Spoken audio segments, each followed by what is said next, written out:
just want to say how glad I am that this came out, because basically what we're talking about here is that we have two people who have spent their lives defending Jewish rights in the land of Israel, and we have two, like, Palestine bros, basically. I people defend who want Israelis to, way more than you. Way more than you. You go to the international community, you go to Europe, and you tell them to attack Israel. We know exactly who you are. Over these last days, this is what Judea and Samaria looked like. The Palestinian village of Jabba and Gush Etzion, homes and cars set on fire.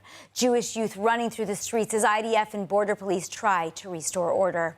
Yesterday, the army demolished an illegal extension of the Mitzad settlement at Sur Misgavi. Hilltop youth clashed with our own soldiers, hurling rocks and injuring officers. And then, within hours, a group of extremists allegedly marched into Jabba in what the IDF itself condemned as a violent riot. This isn't an isolated incident. The IDF recorded hundreds of quote-unquote nationalistic attacks by Israeli civilians last year and says this year's numbers have already surpassed 2024. UN reports describe record-high settler-related violence and warn it is destabilizing Judea and Samaria. So tonight on Insider, we're asking, what is really happening in the West Bank? Who are these so-called hilltop youth? Is Israel failing to enforce the law on Jewish extremists, even as it fights Palestinian terror? And what are the consequences for Palestinians, for Israelis, and for our democracy, and of course, the international standing? To break it all down, I'm joined by Malkah Fleisher, co-founder of the Female Security Initiative by Yadayim Shelanu, Naomi Khan, director of the International Division at Regavim, former Meretz MK Mossi Raz, and Anton Goodman from Rabbis for Human Rights. Let's get started. So, Naomi, I'm going to start with you. I want to talk about the numbers. The Defense Ministry says that there were 675 incidents of nationalistic crime by Israeli civilians living in Judea and Samaria in 2024, and that already there have been over 700 this year alone. If you look at the UN numbers, we're talking about more than 1,400 incidents that they are tracking in 2024, and continuing to this year being the highest level since the time they started tracking. Why is there, first of all, such a big gap between these two data sets? And second of all, what is the real picture that is happening on the ground? So first, so that there's no misunderstanding, there is such a thing as violence in the Jewish sector in Judea and Samaria. It is abominable, it is abhorrent, it is illegal, it should be treated in the full extent of the law. That being said, there's a disparity of almost 300% between what Israeli official sources count as events and what the United Nations publishes. And it should be clear also that the United Nations figures have gone far beyond just a data set, and an incriminating data set at that. They have had real results, practical results on the ground for at least the past 2 years and before that as well. So we began to ask what the disparity is, and we tried to get our hands on the UN data. We had to actually do some very interesting moves to get that data. But what we found is that of the 8,332 incident reports that are listed on the United Nations data set, the vast majority, first of all, 2,700 or so were actually mislabeled. They were acts of Arab violence against Jews. And of the remaining over 6,300 events, 95 to 98% of them either didn't involve settlers, didn't involve violence, or didn't occur in Judea. And so what is the number that we're looking at? The number that we're actually looking at over a 6-year period was 833 incidents. About 50% of those were apparently incidents that were not instigated by the Jews, but were in response. And that's still a number, leaves a number that is far too high, and that the Israeli government must actually deal with every possible severity. So, Mossi, I want you to respond to that. When you hear these figures coming from Naomi, over 800 incidents, and of course the UN numbers, again, well over 1,400, 264 they're claiming in October alone. That's an average of 8 a day. Do you feel that Israeli society then is underplaying the scope? As actually Naomi insinuated that the Israeli government is not taking enough action, or is it really like very exaggerated to focus on settler violence when we hear the numbers of Palestinian attacks? But everybody deal with Palestinian attacks. In response, we killed 70,000 people. Yes, nobody deal with that. And I prefer to say Jewish terror because it's not only settlers. They get people coming every weekend from Israel too. Maybe it's mainly settlers, but it's not that important. And it's not just people who want to attack other people. It's all with purpose to take their lands. This is the reason why so many Palestinian communities forced to live in the last 2 years, but not only in the last 2 years. And all that is with full knowledge that the police and army will do nothing about that. I'll take Naomi's figures. How many of them were even investigated by the police? Called somebody to ask, not even going to the court. We actually How have many numbers went for to that. prison? Very, very close to zero. So let's give us the numbers. Just one more sentence. The soldiers, nobody tell them that they have not only the right, they have the responsibility, and they can arrest people. How do I know? Like 2 years ago or 3 years ago, in the cabinet, chief of staff said that he doesn't have he cannot arrest Israeli settlers, and it is not right. If the commander of the soldiers don't know what is the purpose of the army, how can I expect the soldier on the ground? So, Naomi, I don't want to take too much time, but give me a percentage. What percentage are actually responsible, mostly? Every single one of the incidents that are reported by the Israel police or the Shabak are investigated. The rate of indictment for violence, nationalist violence or any violence in the Jewish sector is orders of magnitude higher than it is for indictment of Arab terrorism or of violence anywhere else in any other sector in Israel. So there's actually an overrepresentation and an overzealousness. Many of these indictments are eventually dismissed because they're found to be acts of self-defense. Now, I do want to just highlight that there were more than 6,800 Palestinian attacks of various kinds that same year. And when we compare the numbers of Palestinian attacks, again, as you said, maybe they're being prosecuted more. Naomi's figures show otherwise. Anton, I want to turn to you. When we hear this kind of number, 6,800 Palestinian attacks, when people immediately bring up the Palestinian attacks and they compare the Palestinians to the Jewish attacks, do you think that's a fair comparison? Should we even be doing that? Are the Palestinian attacks rising and the Jewish violence rising commensurate, or are these two separate issues on the agenda? I don't see why we should ignore either of these numbers. I don't mean ignore them, but can we compare them? Why should we compare? Why is it some kind of zero-sum game that they need to lose more people, we need to commit more crimes? It doesn't work like that. Every instance where an individual is harmed is a tragedy. And today, a young man of 30 years old was murdered in a violent terrorist act in Gush Etzion. Of course, we condemn this. We cannot live like this. But this does not stop me condemning Palestinians who are the victims of Jewish terror across the West Bank. And so the numbers game, and I have to say, Naomi, you change your tune quite often. A few months ago, you were saying that any talk of settler violence is a blood libel, as if anyone who's talking about it is anti-Semitic. I have not changed my tune whatsoever. And so, but now you're aware that there is the violence we and have the never criminal denied. activity. No, we've never denied. Exists. And let me tell you from the ground, that there is when violence. you're talking about the data, you don't have the data sets. The Palestinians I met this morning who were attacked are not putting a complaint into the police. They're too scared to go there. And the police did not arrive on the scene. I've been on the ground and attacked by settlers, called the police 6, 7 times, and they don't come to the ground. They refuse to come. This is an informal policy of the shy police as headed by Ben Gvir at this time. And so data sets quite simply don't work. What does work is human compassion, human rights, international law, and other safeguarding processes to make sure that the conflict does not devolve into complete anarchy and people are not being killed on the ground. And I think that really respond. Okay, respond, but I actually think Malkah might need to respond as well. I and Regavim, we conducted this research, and we've never changed our tune. And the very first page of everything that we do says, yes, there is settler violence. In fact, there is violence in every human society on planet Earth. And that is not a question, and it is not something that we applaud. Quite the opposite. We condemn and call, and the question is whether or not this is a phenomenon that is indicative of some sort of loss of control or government policy. And you're saying it's not. It clearly is not. It's clearly, how is it clearly not? Look on the last week on the ground. Look at the number of attacks.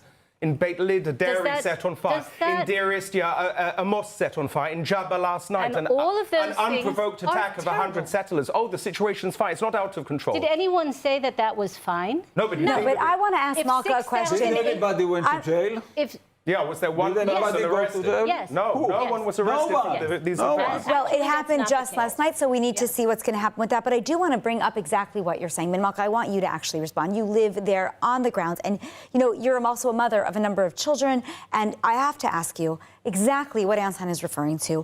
What are these hilltop youth or these young settlers that are going out and carrying out these attacks? Because generally speaking, this is a younger generation. What are they hearing at home, in their yeshivot, in their WhatsApp groups that are encouraging them or even allowing them to go out and attack not only Palestinians, but also our own soldiers when their hilltop is getting dismantled?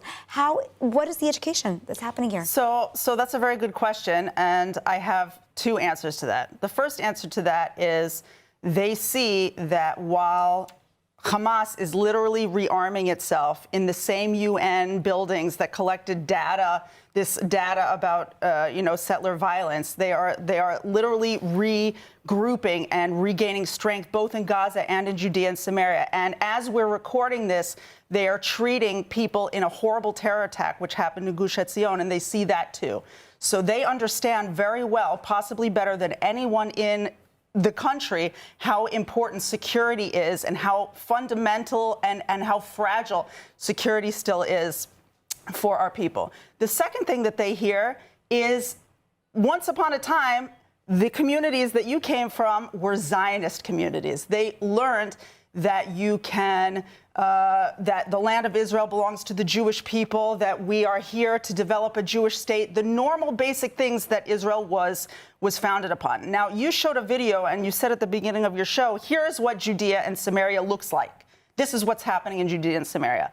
That is not what's happening in Judea and Samaria. What's happening in Judea and Samaria is that kids are getting up, they're arguing with their mom about getting ready for school on time, they're getting to school, they're coming back from school, they're doing their homework, people are going to their jobs, people are getting married, people are buying apartments, people are gardening. That is what's happening in Judea and Samaria. So, Anton, do you agree? Is this First, I want to say I am Zionist, and the first Zionist Congress decided what is the aim of Zionism. It decided fulfilling the right of the Jewish people to self-determination according to Mishpat HaKlal, according to the international law. What you're doing, in the way you left Israel and you live in occupied territories, and the reason you don't live in Uganda today is because the Jewish people know that their right is to the land of Israel. Otherwise, you'd be in Uganda right now.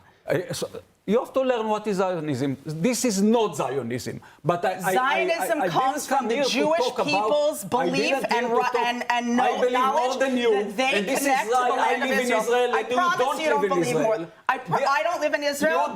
This is exactly, by the way. Efrat is not in Israel. Okay. I believe more than you. Right. And you don't live in Israel. This is why you want tribunut. You want to annex that. So don't tell me who I am. Exactly. Now, all those details. When I was stoned by settlers, I tell the policemen there, you see, I'm stoned by settlers, and they did nothing. We know that. So this is why people don't go to the police. The police even don't have the numbers. Do you think Palestinians can go, the policemen tell them, go to Ariel, to the police in Ariel, and complain? They cannot go to Ariel. I want to tell you how grateful I am that you said this. Can I just explain something? The data that I'm talking about has nothing to do with Ariel or the Israel police. We're looking at the data that is submitted to the United Nations by the Palestinian Authority itself. Are they afraid to go and report these things to the Palestinian Authority? These are the right. This is correct. Probably the right doctors. And we looked at those numbers, and those numbers actually are insanely misrepresenting the situation. The actual numbers are much higher than what was reported. And I can tell you that because I'm seeing it on the ground. And let me agree with Malkah. A large percentage, the majority of the settlers are normative people who get up in the morning and whose children go to school. But also, when you drive into Efrat, the town that you live in, there's a major sign at the entrance of Efrat that says, don't hire Arab workers, only hire Jewish labor. Racism in the middle of the town, which goes by without anyone saying anything about it at all. Every single Palestinian Authority area. in Jabba that this says morning with a entrance Palestinian here is family dangerous who to they tried to Israelis? set their house on fire with children in the house. Where are your normative settlers to stop this? I just want to Who's say setting how houses on fire with children in them, and I don't see any settlers coming the next day and saying this is unacceptable. It has to stop. So I just want to says say, it's unacceptable. I just want to say how glad I am that this came out, because basically what we're talking about here is that we have two people who have spent their lives defending Jewish rights in the land of Israel, and we have two like Palestine bros, basically I people defend who want Israelis to way more than you. Way more than you. You Way go more to the than you. international community. You go are to violating Europe, the law. and you tell You are them to violating the attack law. Israel. We know exactly The minute we who started you are. with settlements, the I minute live we in lost Israel. security. I pay What are you taxes talking in Israel. about? I Thousands send of my Israelis kids to were killed Israeli because of the schools, settlements. and Israel is investing hundreds of millions of dollars in Okay, finish your sentence and we're going to move on. Okay, both of you so that we can all be, you know we is can to be incite. declared All sovereignty. you know is to incite. And then you say that you're not violent. You are violent. You are violent. You just told me that I don't live in Israel. I've been in the army way more than you, and you made only damage in what you're doing there with the occupied territories. And we see it. And Look don't at tell your me what to face. do. Look at the your minute face. we start with Everything settlement, we need to the know minute is we written on your lost face. our security. Okay, I want you both to stop. We're going to move on from this conversation to, well, not from the conversation, but from this with the point. incitement. I want to move to Naomi for a minute to talk a little bit about illegal building, okay? Because yesterday, one of what caused the incident in Jabba specifically, supposedly, was a reaction to us taking down the unauthorized expansion in Mearat, which in fact, even Minister Bezalel Smotrich said should have been done because it went against his plans. So I want you to explain to me what is happening regarding illegal building, both on the Jewish side and the Palestinian side. I know Regavim tracks those numbers.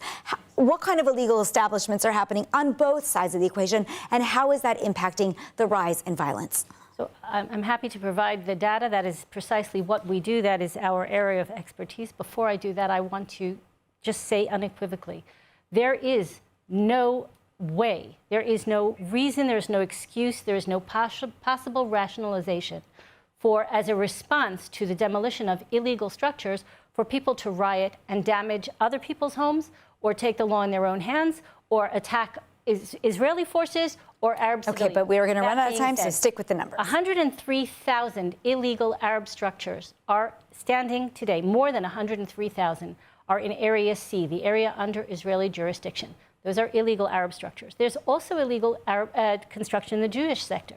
That amounts to 4,211 structures. The 25 structures that were taken down yesterday were illegal structures and should have been taken down. And we believe that illegal activity damages everyone, takes the entire region to the brink of confrontation or worse, and we condemn all illegal activity. But 103,000 strategically placed Arab structures in Area C versus 4,211 structures in the Jewish sector, 85% of which are inside the municipal lines of legal recognized communities. So altogether, we're talking about approximately legal. Illegal. There is no law anywhere no legal settlement. in the world. There is no legal settlement. There is no law in the world or interpretation of anywhere. Would you allow me to finish my sentence? There is no law in the world, other than perhaps in the minds of certain people, that makes Jewish settlement, Jewish communities in Judea and Samaria on state land or privately owned Jewish land illegal. You can say over and over and over again that Jewish communities are illegal, but that is 100% imaginary. There is no such law. The ICC can say it and the UN can say it, and they can repeat it 1,000 times. This is not a game of data, of watering it down. We're talking about people's lives here. You want to talk about settler violence, you want to talk about violence in the West Bank. We're not talking about data sets. We're talking about looking people in the eyes. And Malkah, while you might misunderstand what Zionism is, and when you talk about the I'm pretty clear on Zionism, but I don't think you're going to educate me about the Zionism. Uganda option, the only party that voted with Herzl was the religious Zionists to go to Uganda. because they saw that it was a need at the time to stop the pogroms against the Jews. Learn a bit of Zionism. But what you really don't You're not going to understand teach me anything is about what Zionism. extremist Judaism is doing and contaminating the Jewish people around the world. We have not seen this level of extremist terrorism coming out of our religion in the past. This is a threat to Jews in Israel. This is a threat to Jews around the world. Unless the authorities clamp down on it, unless people like you who claim to be normative respond to this violence, who call it out, go to the Palestinian villages and tell the innocent people, I'm sorry, this shouldn't have happened to you. Put your bodies in the way for it happening. This isn't just about the security of Israel. This is about what it means to be Jewish. And we're going to only have 3 minutes left. No, I'm going to actually not allow you to respond. I'm sorry. We only have 3 minutes left, and I think that we're not going to obviously solve the issue. But what we are going to do is think about how we can make this better, because the terrorist attack today in Gush Etzion and the violent events that happened yesterday by whether they're Israeli extremists or the mainstream, whatever you want to define it, is definitely not going to get us closer to living peacefully with our neighbors or security in this country. So this is a lightning round. Everybody has about 30, 45-second maximum to answer. Malkah, we're going to start with you. If you could implement one concrete step in the next 6 months to reduce Jewish-Palestinian violence in Judea and Samaria, more policing, education, legal reforms, you tell me what it is. What would it be, and how do you make sure it works? Again, 30 to 45 seconds. I would change the education system in Palestinian Authority-controlled areas, stop the pay for slay, make it that all the incitement and all the horrific violence that Palestinian Authority society is taught comes to an end, so that they will stop posing a threat to communities that are constantly forced to defend themselves. Mosi. I first use the police and the army. They have to know that they have to act against violent people. They don't know. The chief of staff will say that. Second, I would change education in both nations, Israel and Palestine.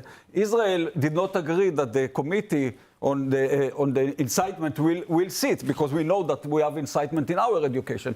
And third, I think that we have to start to talk about peace agreement. We cannot go on with this war. In the minute we I'm going to stop you there. We have to start talking about a peace agreement. Go ahead, Naomi. You'd be surprised to hear that I agree with Mosi Raz.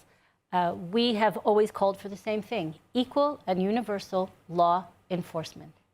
That is why we have a government. That's why we have a state. We don't want chaos. It's not good for anyone. We owe it to our children, our grandchildren, on both sides, to equally and universally enforce the law, use the tools that already exist to create security, so we can... All right. Anton, wrap us up. Mosi says that the solution starts with the police and the army, but in fact, Mosi, you know it's much higher than that, because if you go to bed with dogs, you wake up with fleas. And letting Gvir into the government, into the coalition, was a deeply irresponsible and radical move. We need elections fast, and we need a mainstream consensus that we do not let extremists and hooligans to command our police force or the civic administration in the West Bank. Thank you for your sentiments. Unfortunately, that is all the time that we do have tonight. I want to thank you, Malkah, Naomi, Anton, and of course, Mosi, for being here tonight for this very important conversation. If you found this discussion on settler violence and the future of Judea and Samaria valuable, please like, share, and of course, check out the ILTV podcast as well for more in-depth interviews on related subjects. I'm Ayan Hoffman. Thanks for watching, and we'll see you next time on Insider.